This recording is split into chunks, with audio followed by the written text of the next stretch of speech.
Why, hello there. Thank you all for tuning in today. I wanted to talk about Gotham Knights. Many of you have been asking me to continue talking about the game, but you might have noticed that we're not exactly getting new information or really anything to be excited about with the game at the moment. We got that CGI trailer not that long ago, but we have not seen gameplay for this game since September of 2020. The very first DC fandom was the last time we saw any gameplay for the game. We were expecting it at the VGAs, we were expecting it at DC fandom 2021, and we did not get it.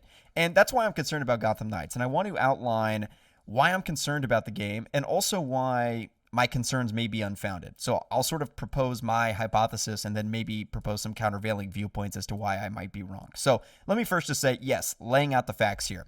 We still have no release date for the game, even though it was announced well over a year ago. At this point, pretty much a year and a half ago. We have not had any gameplay in over a year and a half. We have pretty much no story details, and even though we did get a trailer at the most recent DC fandom, a quote-unquote story trailer, we did not learn anything new about the story. In other words, we already knew everything that they showed us in that trailer. There was not really any new revelations or new details about the story. Now, on one hand, that's a good thing. I don't want to know about the story. I don't want to be spoiled before the game comes out. I just want to play the game and not have everything ruined in the trailer. So that, I suppose, is a good thing, but it's also a bit of a red flag that we still know very, very little about the story of the game, about the gameplay, and about what this game really is all about. And most importantly, we don't know when the game is coming out. And, we're getting this vague 2022 release date, which is a gigantic window, and the game was supposed to come out in 2021. So we had thought, well, they'll delay it 3 months, 6 months, or something like that. And we still haven't heard very much about it. So we haven't really gotten any real information. We have not had much communication from WB Games Montreal. No release date, no gameplay since September of 2020. So the question is, where did the game go? What happened to Gotham Knights? It seemingly just kind of disappeared. Now, a couple of things that I want to mention that are pertinent to mention. One, we as fans were bombarding Warner Brothers to announce the game. So I think that part of the reason they announced the game when they did is because we were asking them to do so. And we were saying, hey, we really want information about this game. And they probably revealed it earlier than they would have otherwise. But because we really wanted to know what WB Games Montreal was working on, we were tweeting them every day and doing all of this to get the game. Well, they said, okay, well, here's the game. And turns out they probably revealed it before it was ready to be revealed. That just kind of is the way it is. But I think there's two ways to look at this. There's two ways to look at this silence, to look at this lack of gameplay, lack of story details, lack of information, lack of hype altogether. One is the pessimistic view. And that is the view that some people like Greg on Twitter and many of you have taken, is that this spells disaster for the game. And this is a huge red flag and this game is going to be terrible and blah, blah, blah. I don't know if, to be fair, Greg thinks that the release date has anything to do with the game, but, he's always peddling that and I always see him on Twitter. But many of you also share this concern. You say, well, I don't know how great this game is going to be. I don't like that Batman's not in it. I don't think the gameplay is that great. Whatever you may say about the game. That is one theory. One theory is that the game is just in disaster mode. It's a complete mess, and they're in turmoil, and they're trying to save the game, and it might get canceled or whatever. People are peddling, and I guess that's one theory. I'm going to be honest though, that's not necessarily the theory that I believe. What I think is that there is going to be substantial changes to Gotham Knights. I think that the reality of it is, the reason there has been this big gap is because they're making big changes to the game. And what are those changes, you might ask? Well, I think the main changes are in regards to the gameplay. I think the main thing that people were concerned about once we saw gameplay for it was that the gameplay did not quite look on par with Batman Arkham in the eyes of most people. Putting aside what I think. Let's just go with the general consensus. If I were to run a poll right now, what looked better, Batman Arkham Knight gameplay or the gameplay trailer from Gotham Knights? I think that probably 90 to 95% of people would vote Batman Arkham. And it's kind of, I said I was going to put aside my opinion, but that's a very high bar to meet. Rocksteady's probably the best with gameplay development of any studio in the world. Insomniac is maybe a close second, but Rocksteady is extremely good at building fluid, engaging, UI systems and gameplay systems and mechanics. The free flow combat system is God tier, and everybody knows it. Everybody knows it. So I think that it is a sort of very, very high bar to set to say that the game needs to be as good as Batman Arkham as it pertains to gameplay. I don't think that's really a feasible goal, if I'm being completely honest with you. But what I will say, and what I will agree with the general consensus, is that the gameplay has some red flags about it. Like, I think that the main red flag about the gameplay, in my opinion, is the whole leveling system. When I see enemies with like level numbers over their head, I just get freaked out. Like, I think of The Division. I think of Marvel's Avengers. I think of these games that I don't necessarily associate as being particularly good video games. And the reason that I think the changes are being made to the game is because of Marvel's Avengers. I do not have inside information on this.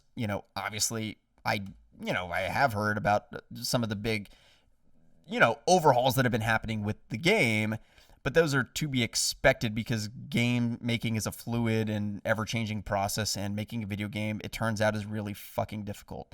And a lot of things that you think you can pull off, you can't exactly pull off in the way that you envisioned it. You have to scale things back, you have to change things, you have to shift, and it's a constant sort of constantly evolving process. But what I will say is that I think that the delay of this game is in the end good for the game, because I think we can see Marvel's Avengers and we can see many of the gameplay systems that do not work in the game. They're not engaging, they're repetitive, they're boring, and they're stupid. And we don't want that in a DC video game. Like I said, after playing Batman Arkham, we just can't go back. We can't play some like shitty farming simulator like Destiny or something like that. Not that Destiny's a shitty game, but Destiny's a first-person shooter. Like, I don't want a superhero video game to be like that. So, what I think is the reason we haven't seen gameplay in a year and a half is because I think when we see gameplay the next time, it's going to look completely different. I think the game is going to look and feel completely different as it pertains to the gameplay in particular. The main sort of plot, overarching synopsis of the game, I don't think is going to change dramatically. And I don't think the story is the concern. I think they have a lot of faith in the story, and I do as well. You're introducing the Court of Owls, who's never been introduced in a video game before. They're a really underrated villain group that is relatively new, being created in 2011. And there's a lot of things to do there. And Scott Snyder, who created the Court of Owls, even said that he was amazed by how many things Warner Brothers Montreal added to the Court of Owls, and how they did so many things that he never even thought to do, and they really expanded what he created. And he even explained it as like he created the framework and the groundwork for what the Court of Owls is and was. And WB Games Montreal actually like really leveled it up and created this group with immense amounts of lore and intrigue and all of that. So I think that the story is going to be solid, and I do think that it will involve Batman to some extent, and that will be exciting and interesting to see as well. So there's a lot to look forward to on the story side here. But I think the gameplay has been the main thing that they've been focusing on, is that how do you avoid the Marvel's Avengers disaster in Gotham Knights? And, really before Marvel's Avengers lost $70 million, I don't think that any studio was averse to making a game similar to it.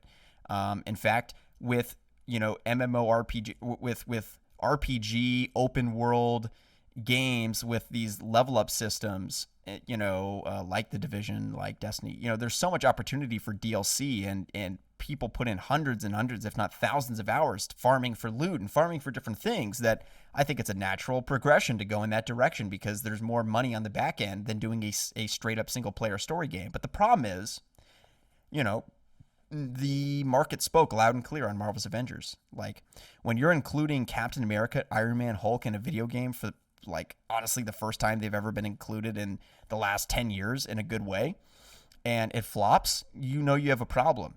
And the problem is that we were fighting fucking robots the entire game, and the story was terrible. So I think that the lesson learned is that the story has to be really good. It has to be like Spider-Man PS4. It has to be like Batman Arkham in terms of the quality of the single-player narrative. So that could be one thing that they're working on. Like I said, I think they're focusing more on the gameplay than the story, but that's certainly something that they've been working on in the last 18 months. But I think the other big thing that they've been working on is how can they make the gameplay as fun as it is in Spider-Man PS4 and Batman Arkham.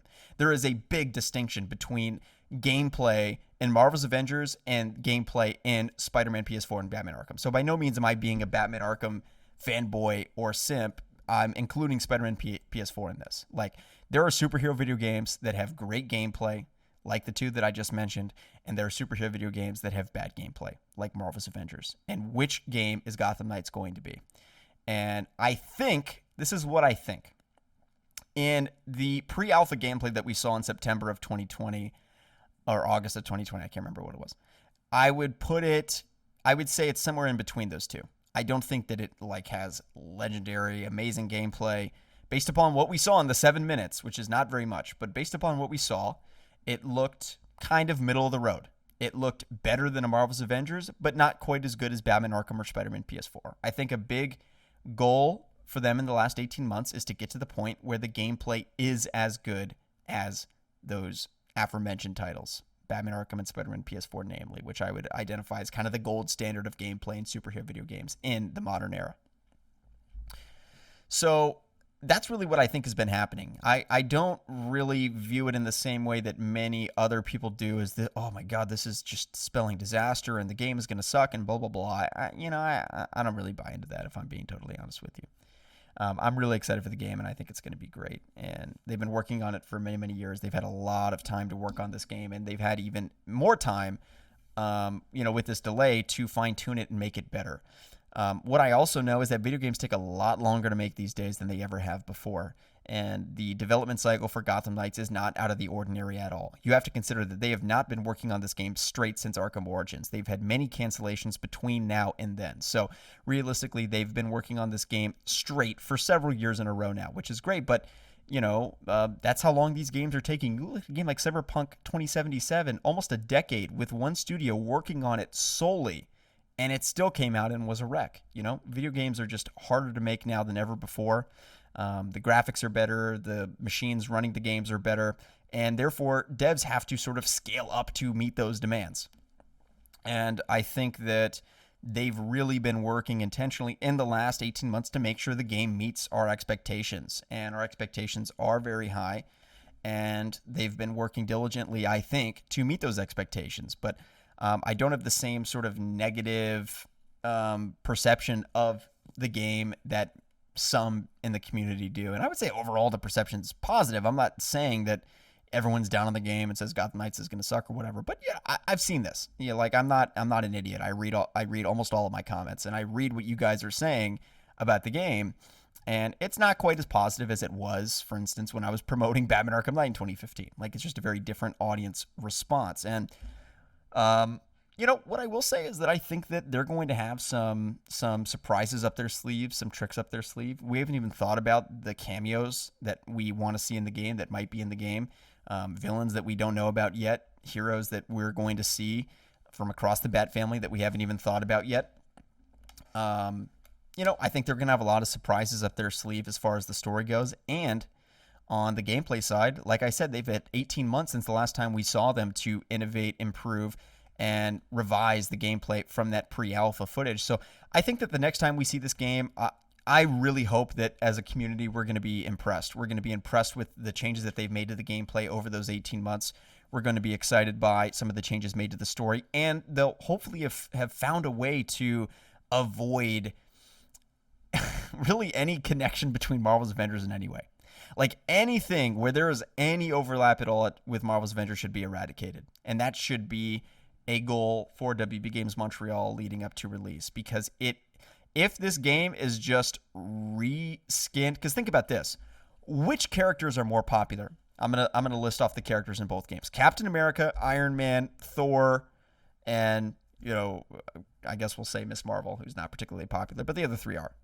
These characters are pop culture phenomenon, and even if someone like Iron Man was B-list or C-list before 2008, because of the MCU, he's incredibly popular. This is just self-evidently true, right? Incredibly popular. One of the most popular fictional characters in the world.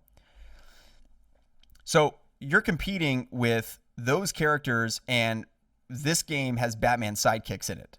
Batgirl, Robin, Nightwing, that are, not as well known as Iron Man or Thor or Captain America.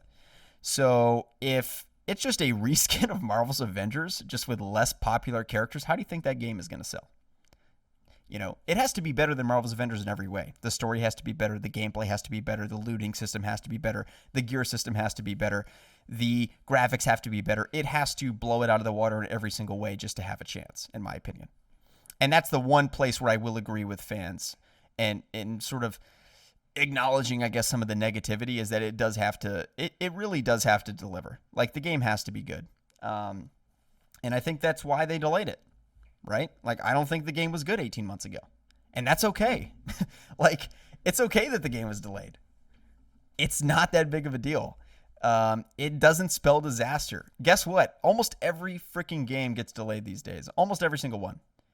And it doesn't mean that the game is going to suck or whatever. So we just have to get out of that mindset that a delay spells disaster. It's just not true anymore. That's just not, it's not accurate.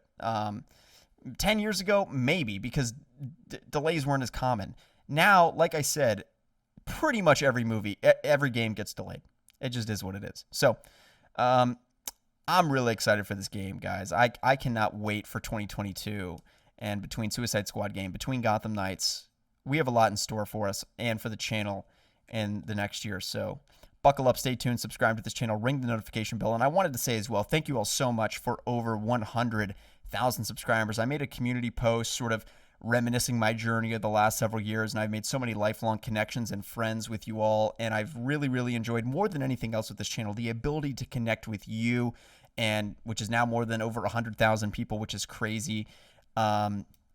It's just been an incredible experience, an incredible ride. I'm so thankful to be able to share my thoughts and opinions with you all on a consistent basis. And, 2022, I'm really, really excited for everything coming our way, with all the content we have coming down the pipeline. So, I'm super excited, and I can't wait to be covering Gotham Knights once we get more news and information, which I don't know when that will be, but hopefully at some point in the next couple of months. But hey, I'll be here, hanging out with you all until then. And either way, we're going to have a great time talking about and playing this game. And I'm really excited to see what 2022 has in store for us as DC video game fans. Thank you guys so much for watching. If you enjoyed, give it a thumbs up, subscribe to this channel, and ring the notification bell. My name is Slick Moth. I'll see you guys in the next one. Peace out.